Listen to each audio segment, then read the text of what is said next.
반갑습니다. 돈쌤입니다. 오랜만에 라이브 형태로 이렇게 뵙게 됐는데요. 통화정책이라고 하면 우리가 제일 먼저 떠올리는 게 당연히 금리를 올리고 낮추고 하는 건 이제 중앙은행의 역할이니까. 그런데 연준은 뭐 굳이 자기 입으로 얘기를 하고 있지 않지만 현재 통화정책의 한 기둥은 두 개예요. 우리는 중앙은행이라는 큰 기둥만 하나만 보고 있었는데 정부의 액션으로 의해서 통화정책이 완화적으로 희석될 수도 있고 긴축으로 강화될 수도 있는 거거든요. 제가 드리고 싶은 말씀은 이건 거예요. 우리가 이제 금융위기 거치고 하면서 양적 완화 제가 막 그 옛날에 막 설명드리고 했던 기억이 나는데 이제는 뭐 양적 완화 이런 거 이제 설명 안 드려도 돈 찍는 거 다 아시잖아요. 그런 거에 너무 집중하다 보니까 통화정책이라고 하면 다 무조건 연준만 바라보고 있는데 최근 들어서는 특히 코로나 이후에 인플레가 나온 이후부터는 정부의 원인 제공이 굉장히 크죠. 굉장히 큽니다. 현금 살포가 있다 보니까 확실한 인플레를 본 거잖아요. 그러면 사실 인플레의 원인이 현금 살포성 재정 정책이 있었기 때문에 그러면 지금도 정부의 어떤 정책들이 통화 정책에 영향을 끼치고 있지 않나 이런 것들을 좀 봐야 되는데 자 그러면 인플레가 터졌습니다. 정부도 마찬가지고 연준도 마찬가지고 인플레를 일단은 이제 완화시켜야 되는 거죠. 디플레까지는 아니더라도 경제보다 빨리 올라가는 물가 상승은 막아야 되는 거니까 통화 정책은 예전 의장이었던 버냉키의 말처럼 95%가 말이에요. 말. 왜? 금리가 오를 것 같다라고 판단되면 거기에 맞춰서 사람들이 움직이기 때문에 그 심리가 굉장히 중요합니다. 그래서 통화 정책은 좀 일관성이 좀 있어줘야 돼요. 물가를 잡겠다라고 하면 여기 정부가 있죠? 정부가 있고 연준이 있을 때 어떻게 해야 물가를 확실히 잡겠냐? 연준은 당연히 긴축하고 물가가 확실히 목표치에 도달하지 않으면 인하 같은 건 절대 하지 않겠다 단호한 모습을 보여야 되고 그리고 이제 정부 같은 경우는 현금 살포를 빨리 끊어야죠. 그럼 물가가 잡힙니다.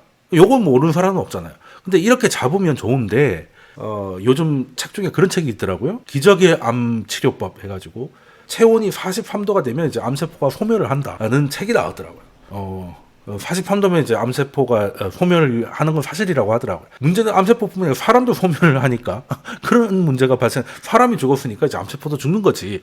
이게 무슨 말이겠어요? 물가를 잡다 보면 경제를 너무 때려잡는 문제가 발생을 한다. 요게 문제였잖아요. 그러면 여기서 이제 협업이 들어가야 돼. 자, 그럼 둘 중 하나는 확실하게 매파적인 스탠스를 취해야 됩니다. 연준이 그 역할을 했죠. 왜? 일단 통화정책이라고 하면 연준을 떠올리지 재무장관을 떠올리는 사람이 별로 없잖아요. 기대 인플레를 잡으려면 연준이 단호한 모습을 보여주는 게 맞아. 그리고 재무부까지 매파적으로 나오면 경제가 작살날 거니까 그래서 미국 경제가 계속 침체가 될 거라는 전망이 많았는데 재무부가 오히려 뒤에서 돈을 푸는 식으로 많이 했죠. 작년 하반기부터 우리를 괴롭혀왔던 게 뭡니까? 미국 금리잖아요. 근데 기준금리가 아니고 장기금리였잖아. 그렇지? 근데 장기금리에 아무도 관심 없다가 장기금리가 많이 올라가니까 관심을 가진 게 뭐였어요? 재무부의 채권 발행량이죠. 채권을 발행을 많이 하면 채권도 공급이 느니까 가격이 떨어지는 거고 채권 가격이 떨어지는 건 금리 올라가는 거니까 금리가 올라가면 또 시장을 짓누를 것이다. 예전에는 기준금리로 짓누르더니 이젠 장기금리로 누르는구나가 된 거잖아요. 정책금리 즉 기준금리는 연준이 하고 장기금리는 재무부가 관리하는 이런 협업관계가 유지가 됐었다가 둘 다 너무 쪼으면 경제가 위험해지니까 재무부는 그 채권을 발행할 때 10년물도 있고 5년물도 있고 1년물도 있고 그럴 텐데 거기에서 단기채 그러니까 1년 이하의 채권을 발행하면 예를 들어서 똑같이 10억을 발행을 해도 단기채를 발행을 하면 결과적으로 은행의 지준이 높아져요. 은행의 지준이 늘어난다고. 이게 쉽게 생각하면 그런 거예요. 우리가 10년짜리 연금을 깰 가능성이 높아요? 1년짜리 적금을 깰 가능성이 높아요?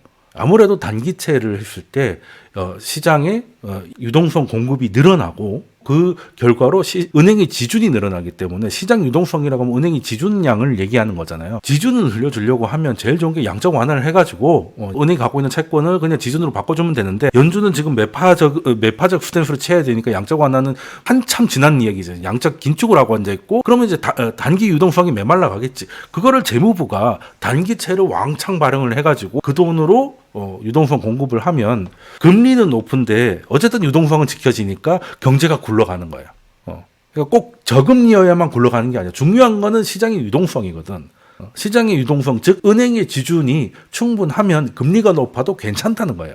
사실 중요한 거는 금리보다 내가 갖고 있는 돈이 중요한 거니까. 그러니까 요거까지 다 아는 얘기죠. 제 강의를 들으신 분들은 요거까지 다 아시는 거예요. 시장 입장에선 유동성이 줄지 않고 오히려 늘어나고 있죠. 그래서 기준금리가 이렇게 높은데도 지수는 늘었어요.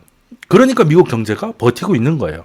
실리콘밸리 이런 사태가 잠깐 있었지만 그 이후로 은행 위기 전혀 없었습니다. 미국이 이런 식으로 금리를 빨리 올렸을 때 신흥국에서 이렇게 멀쩡한 적이 없었거든요.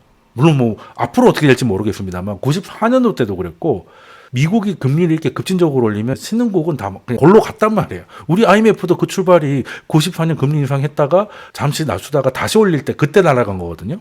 데킬라 위기도 마찬가지고 다 그런 식이었단 말이에요. 그만 보면 미국이 금리를 높이는 속도와 폭과 속도가 역대급이었는데 의외로 글로벌 경제가 멀쩡해요.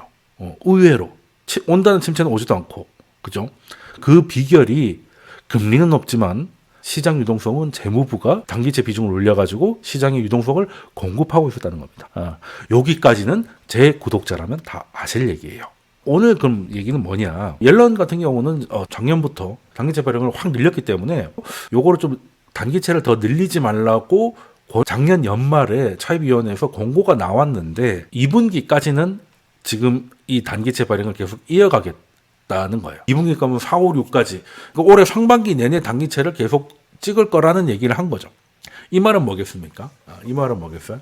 지금까지는 매파는 연준이 하고 비둘기파는 재무부가 있잖아요. 그죠? 물가 잡으려고 연준은 계속 강경한 얘기를 하고 재무부는 보이지 않게 뒤에서 시장 유동성을 공급을 했단 말이에요. 근데 그걸 2분기까지 하겠다는 거야. 그죠? 2분기까지 하겠다는 거야. 그러면 2분기가 지나면 연준하고 재무부가 역할이 바뀔 가능성이 높다는 거죠. 지금도 사실 권고가 나왔는데 이거를 거의 2분기를 더 이어간다면 아무래도 재무부의 그 거의 갖고 있는 채권 대부분이 단기채로 바뀌겠죠. 더 이상은 좀 힘들단 말이에요. 그때는 이제 연준이 돌아서 가지고 연준이 완화로 가고 재무부는 긴축으로 가는 게 맞다.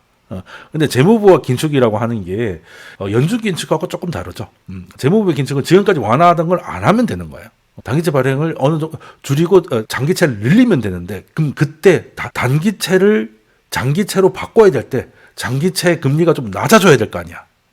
내가 대출을 하는데 금리가 좀 높단 말이에요. 그러면 1년마다 변동금리로 바꾸는 10년 대출을 받는 게 나을까? 10년 동안 고정인 게 나을까? 한번 생각을 해보시면 당연히 1년마다 바뀌는 걸 하는 게 좋겠죠. 지금 금리가 높다고 생각하면.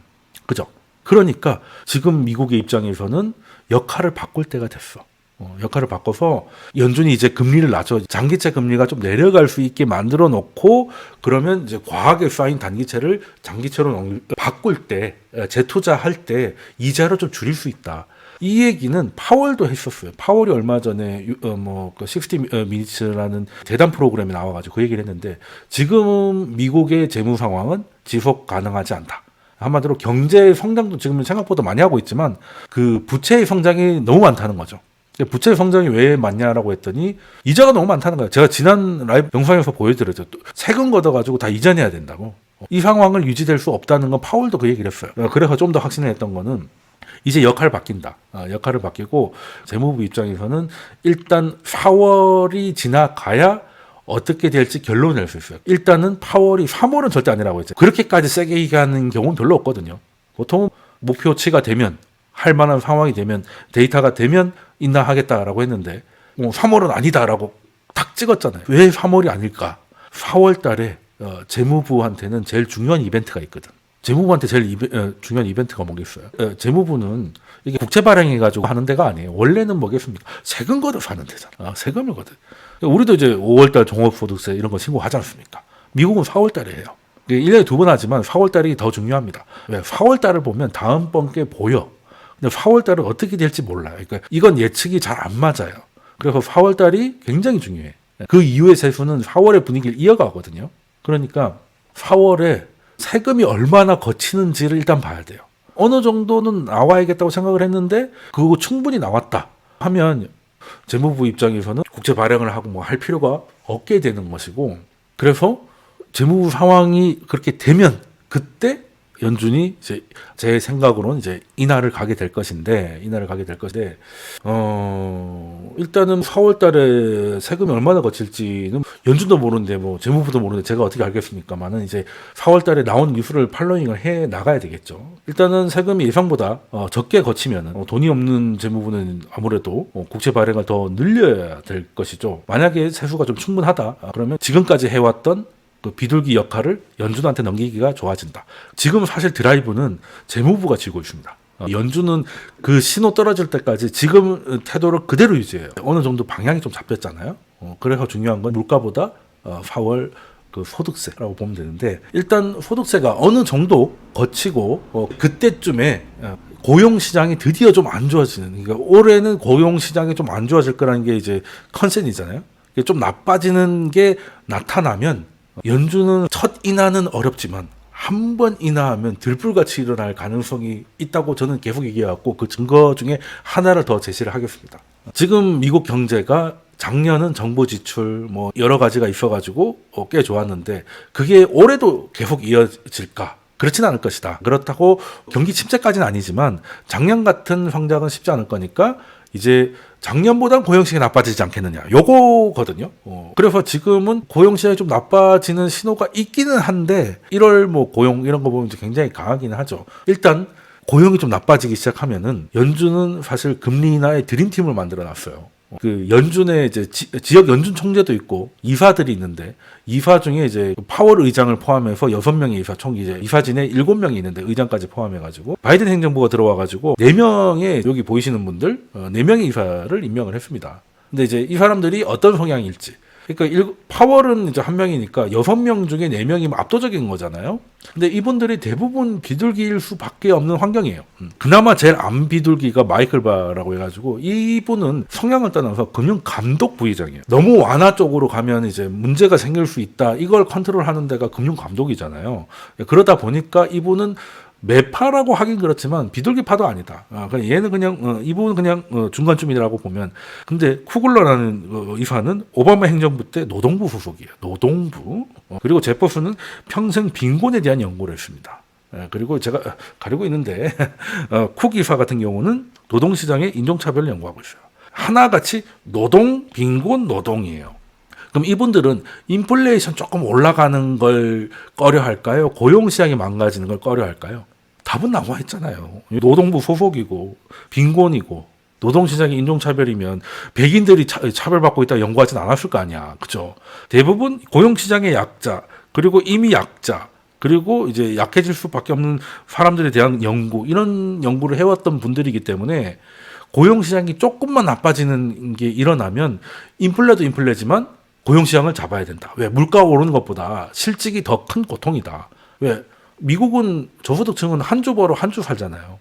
그러니까 인플레도 당연히 직격탄을 받지만 사실 잘리는 거는 인플레이션 100%하고 똑같은 거 아니냐. 그래서 바이든도 작년 12월 2일 날에 파월한테 그 얘기 했잖아요. 고용시장을 핑계로 금리 인상은 안 하는 게 좋겠다. 고용시장이 좋을 수도 있다. 생각보다. 좋을 수도 있는데 그거 가지고 올리지 마라. 그리고 고용시장이 좀 나빠지면 이분들이 들불같이 일어나가지고 고고싱을 할 가능성이 높다. 준비는 다 돼 있다니까요. 인하의 드림팀들이야. 그런데 왜 아직 연준은 매파적인 스탠스를 쥐고 있느냐? 재무부가 아직 사인을 아직 안 던졌기 때문이다 라고 보는 거예요. 근데 재무부는 왜 사인을 안 던지고 있냐? 4월에 세금이 얼마나 거치는지를 보고 3분기까지 이 짓을 할지 2분기에 마무리를 할지 결정을 하겠다는 거예요. 그럼 뭘 보고 결정을 하느냐? 세금이 예상대로 거치느냐. 그런데 세금이 의외로 안 거치면 인하는 이런저런 핑계로 조금 뒤로 밀릴 수 있다. 인하의 시작은 재무부가 결정을 하지만 인하의 속도는 여기 노동시장이 결정을 할 건데, 아무래도 고용시장이 좀 나빠지는 모습이 보이면 연준은 참지 않을 것이다. 그렇게 저는 좀 생각을 하고 있어서, 그럼 고용시장이 어떤 상황인지를 좀 봐야 되는 거잖아요. 고용시장 지금 현재는 나빠지고는 있었어요.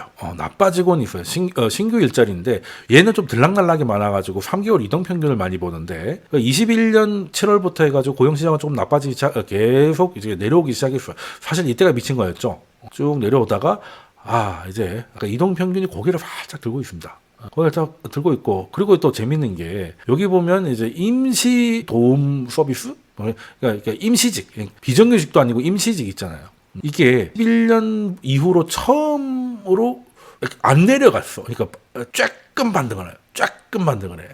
근데 이거는 임시잖아요. 그러면 여러분들이 예를 들어서 레스토랑을 하나 운영하고 있다. 근데 요즘이 뭐 기분 탓인지 모르겠는데 손님들이 좀 많은 것 같아요. 그래서 막 이제 서빙이 좀 늦어지고 하는 게 좀 눈에 보여가지고, 그래서 피크 타임 때 뭐 한두 시간 정도 누가 와서 임시로 좀 도와달라라고 할 수 있죠. 그러다가 아, 이게 기분 탓이 아니고 확실하다, 여기 상권이 살아났구나 생각이 되면 이제 직원들을 뽑겠죠. 정규직으로 뽑겠지. 그러니까 이거는 딱 봐도, 이름만 봐도 임시 도움 서비스니까 서비스직에서 고용시장의 선행지수겠구나. 일단 임시로 뽑아놓고 그 다음에 비정규로 가든 정규로 가든 할 거니까요. 그럼 얘가 고개를 들면 한 반년에서 1년 안에는 고용시장이 고개를 들어요. 그리고 이걸 봐도 이게 절대값은 좀 내려오긴 했는데 이 두 개를 조합을 하면 고용 지표는 좀 후행적이니까 연말쯤에 가면 고용시장이 반등 나올 가능성이 있다. 그러면 이제 올해 2, 3분기 때는 좀 나빠지기 시작하고, 시나리오를 한번 써보면 4월 달에 세금이 거칠 만큼 거쳐서 재무부가 2분기에서 이제 그 단기채 발행을 2분기까지만 하고 3분기까지 늘리지 않은 상태에서 고용과 경기 그리고 물가가 내려온 만큼 연준이 이제 금리를 인하하기 시작하면, 그래서 늦어도 한 5월은 되겠죠. 5월 정도에 인하가 시작되고, 인하가 시작됐는데 생각보다 고용이 조금 흔들린다 싶으면은 인하 속도는 좀 빠를 수 있고, 추세적 인하를 하고 있을 때 연말에 고용은 좋아지는 형국이 될 수, 그래서 고용도 좋아지고 경제도 다시 재부상하는데 금리를 인하하는 그런 사이클이 만나게 될 가능성도 없지 않다는 거예요. 그렇게 되면 또 뭐겠습니까? 또 인플레이션이 조금 나올 수 있겠죠. 그죠? 물론 뭐 9% 이렇게까지는 아니겠지만 2% 목표치에 가는 시간이 꽤 오래 걸릴 수 있겠다. 제가 늘 얘기했잖아요. 물가는 내려오겠지만 그 종착지가 예전의 그 물가는 아닐 것이다. 2.5, 3.2 정도에서는 그냥 연준이 목표를 바꿔야 된다라고 생각을 하는 게, 요런 게 좀 얽혀 있거든요. 그리고 고용시장이 망가지는 걸 연준에서 액션을 취하지 않을 수가 없습니다. 왜? 파월은 정치적이잖아요.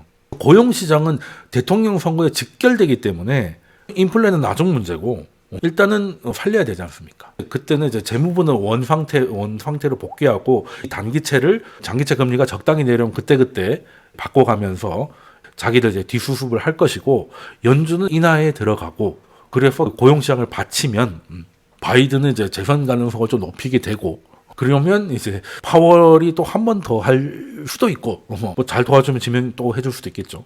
그러고 나면 이제 내년에는 그 3점 몇 프로 중간쯤 되는 인플레가 유지될 가능성도 무시는 못한다. 그래도 현재 지금 미국 외 시장의 두려움이었던 미국 경기 침체에 대한 우려감은 점점 씻을 수가 있게 될 거니까 사실 나쁠 건 없다라고 일단 저는 생각을 좀 하고 있습니다. 오랜만에 라이브 한 거 여기까지 하도록 하고요. 다음 주에도 별일 없으면 앞으로는 이제 목요일 날 10시는 라이브가 진행되겠구나라고 생각을 해주시면 좋을 것 같습니다. 그러면 이제 이번 주는 여기까지 하고요. 다음 주에 또 뵙도록 하겠습니다.